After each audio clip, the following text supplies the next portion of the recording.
Hey guys, welcome to another movie review. Today I'm talking about the new Apple TV movie F1. This is a Formula One racing movie starring Brad Pitt, directed by Joseph Kosinski of Top Gun Maverick fame. And similar to Top Gun Maverick, they also use live footage of the racers the same way they did with the fighter pilots in the Top Gun Maverick movie. But in this film, though, you guys, we follow Brad Pitt's character. He's this aging race car driver.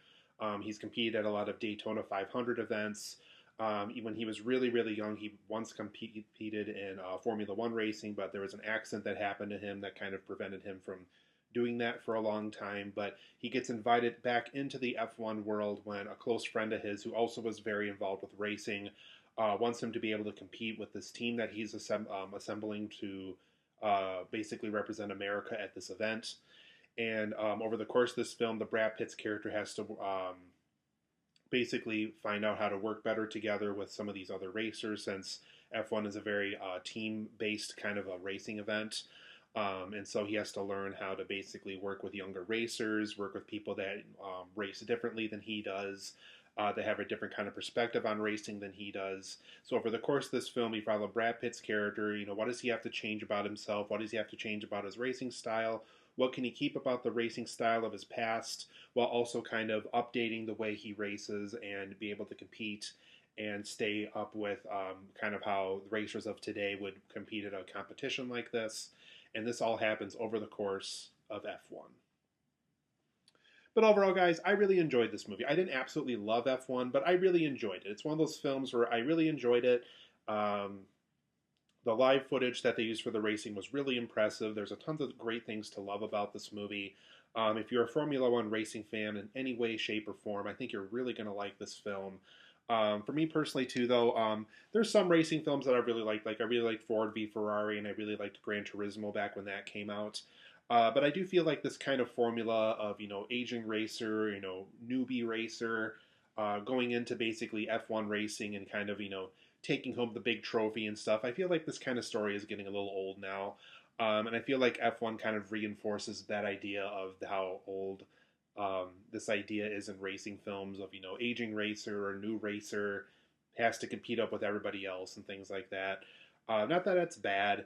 But for me personally, I feel like, about 3 or 4, 5 movies in now with this idea of racing and stuff, I do feel like that idea in film is getting a little old now. But let's go over some positives and negatives as to why I really like the film, but why it is a little on the negative side too, as far as why it's not perfect. So first and foremost, I thought the live footage that was used for the racing was extremely impressive here. Whether it's Brad Pitt racing on the track or somebody that he's working with to try to take home the trophy with and things like that. All the stuff where they use live footage is really impressive. So I thought that aspect of the story was really good. It really does make you feel like you're in the car with these racers in these competitions. So I thought that aspect of the film was very impressive. I also thought a lot of depth was added to Brad Pitt's character. You really get the idea of kind of what his history was, why he is the way he is, it really kind of feels like he's living off the track, and that's really all he does for his life now. They really do kind of go into detail onto why he likes to race competitively and why he has more of a combative strategy as to why he likes to do what he does. So I thought there was a lot of depth given to his character. There's something I'll bring up in my negatives that kind of connects to this, but as far as Brad Pitt's character is concerned, I thought a lot of attention was given to him, and I thought the attention that they gave him was pretty good for the most part. I also thought the racing editing was very impressive here. I can only imagine that it took hours upon hours to get some of the racing footage ready to go for this movie, just based off of what matches in with the story, what matches kind of what's going on with the race at that point in time in the film. So I bet the racing editing was very, very difficult to assemble for this, but it is very impressive, and that is one aspect of the film that I thought was very, very well done, is editing these races together to basically create a story to keep everything cohesive. I also like how the film does display the adrenaline that people do get with racing. It really does kind of show you how exhilarating and exciting it can be on these tracks and to race competitively and all that kind of stuff. So I thought the film does a great job showing you kind of the adrenaline side of racing. I thought that aspect of the story was very good too. And overall, I thought the directing was pretty good. I've always been impressed with Joseph Kosinski's directing style. I really liked Tron Legacy when he did that when he was younger. I really like, obviously, what he did with Top Gun Maverick, and now he has another good one with F1 on his record now. Very good director. I can't wait to see what he does next. I know he's not doing Tron Ares later in the year, unfortunately, but I'm sure whatever he does next is going to be really, really good. He seems to have a really good handle on directing now. Him and Aaron Kruger, who is a screenwriter for this and for Top Gun Maverick, really seem to know kind of what they're doing now with writing and directing films and stuff like that. So I thought the directing side of this story was very, very well handled. For my negatives of the movie, though, I did unfortunately think the film was very repetitive after a while. Once you see kind of Brad Pitt swerve and make his way out of difficult turns and stuff like that in these racetracks, that really is kind of what the rest of the movie is, unfortunately. It is about 2.5 hours long, and it is a lot of times with Brad Pitt in the car, avoiding danger on the tracks, dealing with an accident and all this other stuff. It is kind of repetitive. It just kind of is rinse, cycle, repeat with all these ideas. So I thought that aspect of the story could have been better.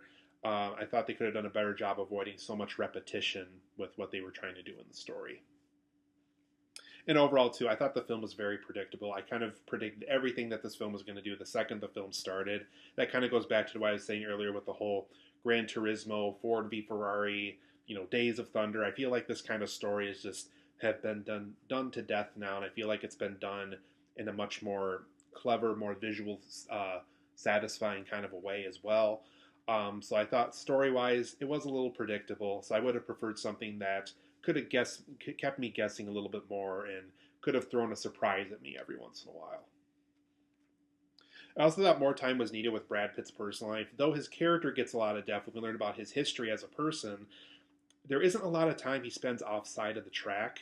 And that was kind of a turnoff for me. It's just like, does this guy just literally live on the track and just wakes up whenever they kind of need him to race for these events and stuff? And really the only time we get to see him outside of racing is when he's at the laundromat or he's playing cards with somebody at a casino in one scene. And just like, I need more time with what he's doing outside of racing. Clearly he has a personal life of some kind. Clearly he's gotten married at one point, as brought up in the movie. But I thought more time was needed with his personal life. That is one aspect of the story I thought they could have spent more time with, rather than just race, race, race again. Personal life for 5 minutes, race, race, race, race, race. I thought that aspect of the story could have been better handled. I really would have liked to have seen more aspects of his personal life as a character. Also, too, this is not the best racing movie. I did think Gran Turismo was better visualized as the film, and they took the idea of, what it's like to play the game, what it's like to bring those elements of the game and bring that into actual racing. I also thought the whole thing with going back to personal life again, I thought that aspect of that character was better handled in that movie. With Ford v Ferrari, obviously we had a story that was based off a real event, so I thought the way that kind of built up to what really happened with those two characters, with Christian Bale and Matt Damon in that movie, I thought that aspect was better handled. Even with Days of Thunder, we kind of get this young, ambitious, naive racer with Tom Cruise, and we kind of see how he learns as a racer over the course of this film, or over that film, I should say. And I don't know, this time around, it just felt like rinse, cycle, repeat to me. And I guess that's one aspect of the film that was a little disappointing, is though it's great that they went with the live footage route for the racing, I feel like everything else outside of the live footage just kind of felt like it was wrapped around something that was really good, and they tried to make a story out of it, and I feel like that's not always the best way to make a film when you try to do that.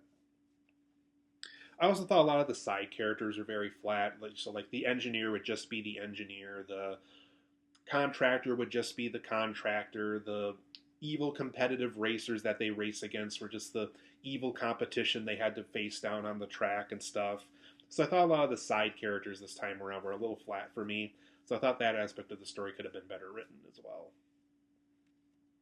My also last negative is that I thought just more time needed to be spent off the tracks. There's just a lot of time where we're either brought up through information that somebody was doing something off the track, or where we're informed about Brad Pitt's past through something or through old videos.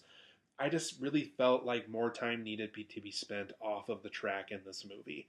I thought that would have better built up kind of the characters, like Javier Bardem's character, or this young African American racer that was racing with Brad Pitt at these F1 races. I just thought more time needed to be spent off the track, getting to learn the characters, getting to learn more about their personal life, because we're informed about them over the course of this film, But I really would have liked to have seen, why Brad Pitt broke up with that person, or why the Kerry Condon character is the way she is, and stuff like that. I just thought more time could have been spent with that aspect of the story. But overall, I'm going to give F1 an 8.5 out of 10. It is a really well made movie. I really like it. I think the live footage is kind of the reason why you would go and see it, because I think that aspect of the story is really impressive. But like I said, it is kind of repetitive. It is kind of predictable. More time really need to be spent with not only Brad Pitt's personal life, but I feel like the personal life of some of these other characters. It really is not the best racing film. I think this kind of story has been done better before. Some of the side characters were kind of flat to me, and like I said, more time really needed to be spent off the tracks as well. Not just with the characters, but just giving us as an audience a chance to breathe through this experience, and not just make it just racing, racing, racing, racing, racing, racing, racing. Like, it really could have just been a better package deal overall, and I feel like films like Gran Turismo and Ford v Ferrari give you that kind of a better experience with something along the line for a story like this. So like I said, 8.5 out of 10 for me. Really enjoyed F1. Do go into it knowing it's not perfect. As far as Joseph Kosinski is concerned as well, I feel that Top Gun Maverick is his better film that he's made. But I really like this film. I do recommend seeing it. It's an 8.5 out of 10 for me.